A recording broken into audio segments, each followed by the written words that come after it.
Students, today we are starting our second class of chapter 4. It's heat.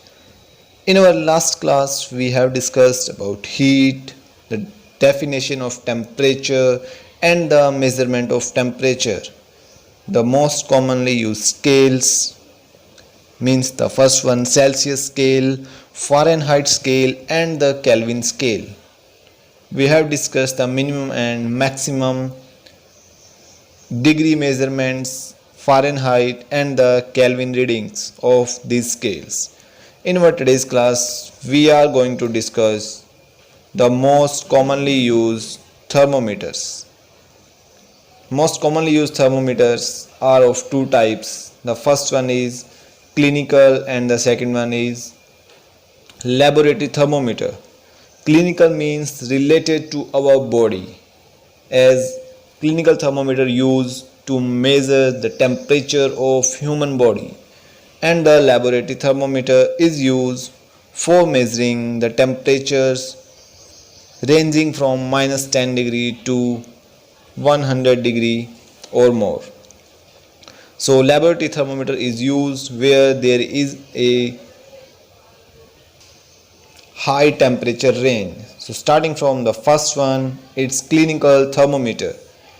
As clinical thermometer, it consists a long, narrow and uniform glass tube, as you are having an image of the clinical thermometer on your screen.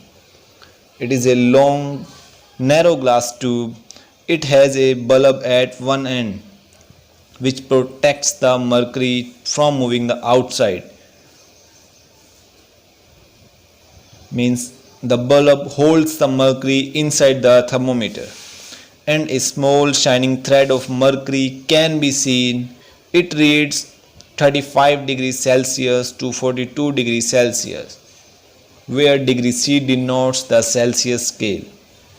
In this thermometer, there is a kink present between the bulb and the tube. This kink has a major role to measure the temperature.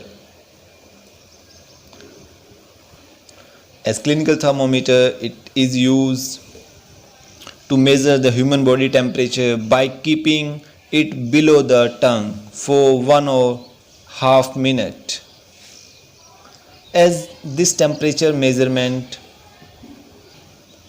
is recorded after 1 minute or 1.5 minutes, then we have to note down the reading by bringing out the temperature from our mouth.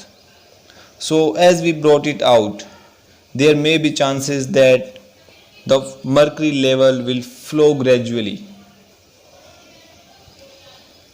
So this gradual flow is due to the kink present between the bulb and the tube. This kink means there is a rotation in the flow of the mercury liquid, as it protects the mercury to flow fastly. So it is a barrier in the fast flow of the mercury liquid. So how to read a clinical thermometer? The steps are: it should be washed properly with antiseptic solution before and after use. To wash the thermometer is necessary because it is used by doctors from person to person. If it is not washed, then the bacteria from one person will transfer to the second one, and it creates a major disease transmission. So that's why thermometer should be washed properly before and after use. The second precaution is give jerks before using it to ensure that mercury level is below 35 degrees Celsius. The jerks must be given because if we are measuring a temperature of a person, suppose the temperature is 40 degrees Celsius, then due to the kink present, the temperature flow very slowly, means the temperature comes down very slowly. That's why jerks are given, so that temperature comes to 35 degree fast and we are able to measure the temperature of another person soon. The third precaution is do not hold it with the bulb while reading it. Means we should not hold the temperature from the bulb, because there is a temperature variation in our body and the hand. So that's why there may be difference in the reading creates. The fourth precaution is reading can be taken after keeping thermometer under the tongue for 1.5 minutes. The next is the reading is your body temperature. You must know that normal body temperature is 37 degree Celsius. The normal human body temperature is 37 degrees Celsius. If you are unable or not familiar with this normal temperature, you are not able to decide that your body temperature is high or low. So these are the precautions and methods how to read the clinical thermometer. Next, moving on to the laboratory thermometer. Laboratory thermometer. This thermometer is used to measure the very high or low temperature of a substance. It can be used to measure the temperature of water and chemical substances. As water boils at 0 degrees Celsius and freeze at 100 degrees Celsius. So there is a great difference between the boiling and the freezing point. That's why to measure the temperature of great differences, laboratory thermometer is used, because its range is -10 degrees Celsius to 110 degrees Celsius. The precautions should be kept while using a laboratory thermometer are: it is as usual to read as clinical thermometers. Things to remember are: the bulb should not touch the surface of the beaker and must be kept straight inside the beaker at all times while noting reading of its content. The bulb should not touch the surface, because if the bulb touches the surface, and if we are hitting any beaker, then the beaker surface have high temperature as compared to the liquid present inside the beaker.